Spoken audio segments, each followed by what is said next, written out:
नमो नमो विद्यार्थियों, कैसे हैं आप लोग। आशा करती हूँ आप स्वस्थ होंगे, मस्त होंगे। हम आपके लिए लेके आए हैं प्रत्यय प्रकरण भाग 3। इसके पहले हम लोग लेके आए थे प्रत्यय प्रकरण भाग 1 और भाग 2। आप लोग सर्च कर लीजिएगा कविता सुरेश पवार यूट्यूब चैनल पर, तो आपको वीडियो मिल जाएंगे। ठीक है, हम आपको पढ़ा रहे हैं प्रत्यय प्रकरण भाग 3। हमने इसके पहले आपको सून प्रत्यय, कथ प्रत्यय, प्रत्यय किसे कहते हैं ये पढ़ा चुका है।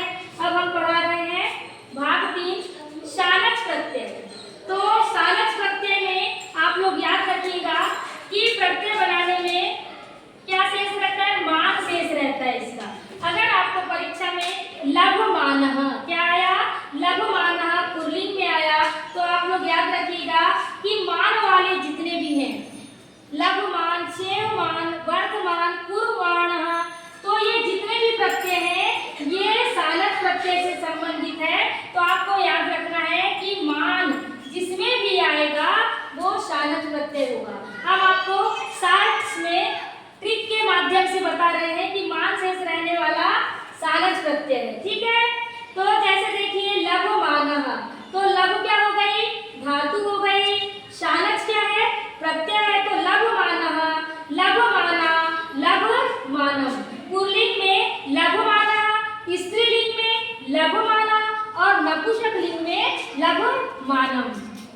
वैसे इसी प्रकार सेव प्लस शानचः बराबर सेवमानः, सेवमानः, सेवमानम। देखिए वर्धमानः, वर्धमानः, तो वर्ध क्या है, इसकी धातु है। शानच क्या है, प्रत्यय है, तो वर्धमानः, वर्धमाना, वर्धमानम। फिर शानच पूर्वाणः, पूर्वाणा, पूर्वाणम, तो शानच प्रत्यय समझ गए। अब देखिए 5वें नंबर का है भूतकालिक कथ प्रत्यय।